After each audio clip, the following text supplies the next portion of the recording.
Bonjour à tous, bienvenue sur la chaîne de KeoBiz. Je suis Hugues Husson de Sampigny, expert comptable, et je vais vous parler aujourd'hui d'un sujet qui passionne tout le monde, l'impôt sur les sociétés. L'impôt sur les sociétés, vous avez vu dans d'autres vidéos, nous avons parlé du compte de résultat, du bilan.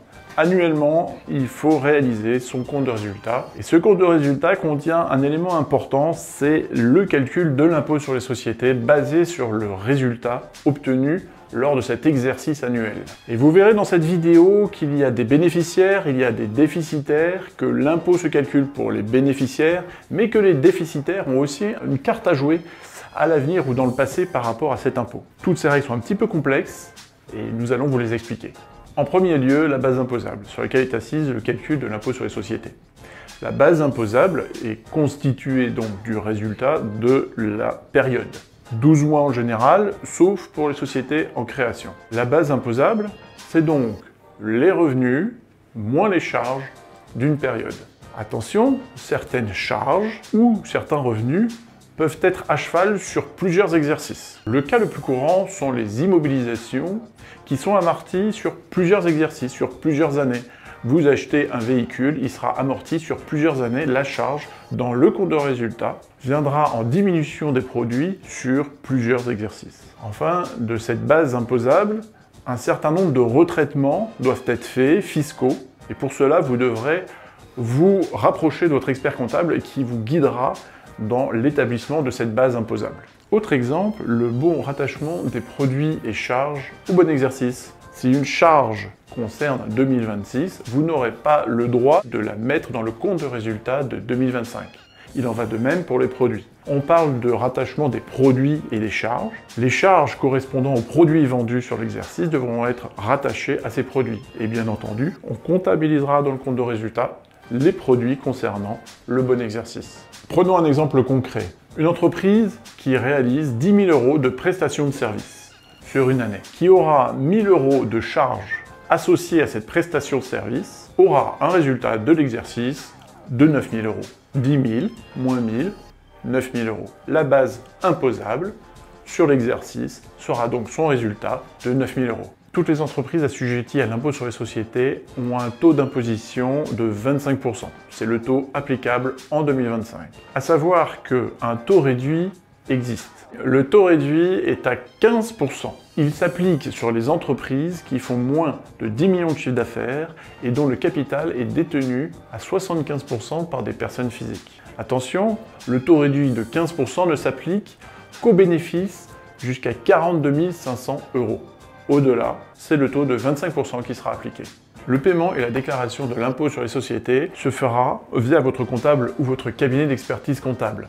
Vous aurez jusqu'au 15 mai de l'année suivante de votre date de clôture d'exercice, du 31/12 dans notre exemple, pour faire ces déclarations et ce paiement de ce solde. Auparavant, vous aurez payé un certain nombre d'acomptes que votre comptable ou votre cabinet d'expertise comptable auront calculé pour vous. Le paiement et la déclaration effective de cet impôt se fera soit par la plateforme de votre expert comptable, soit directement sur le site ImpôGouv. Attention, ne dépassez pas les délais qui vous seront indiqués par l'administration fiscale ou par votre expert comptable ou votre chargé de mission. Parce que si vous dépassez ces délais, vous aurez des pénalités et des majorations de retard. Et vous devrez expliquer aux membres de l'administration fiscale pourquoi vous avez ce retard.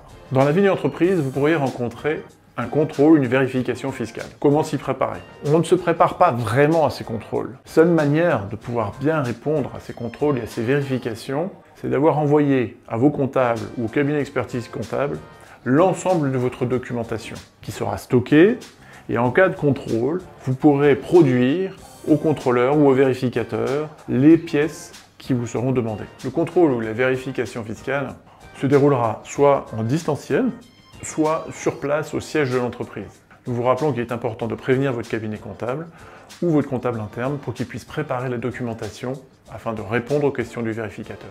Votre cabinet d'expertise comptable vous proposera des réunions régulières afin de optimiser ou regarder votre situation fiscale et voir avec vous quels sont les meilleurs dispositifs que vous pouvez actionner afin de profiter au mieux des lois qui vous permettent d'utiliser une partie de la fiscalité à votre avantage. Attention, c'est de l'optimisation fiscale. Il faut absolument le distinguer de l'abus de droit ou de la fraude. On ne peut pas utiliser la fiscalité pour se soustraire à l'impôt. En revanche, on peut utiliser la réglementation fiscale afin d'optimiser votre résultat et votre impôt. La frontière est tenue. Nous vous conseillons de vous rapprocher de votre cabinet d'expertise comptable afin de faire les bons choix.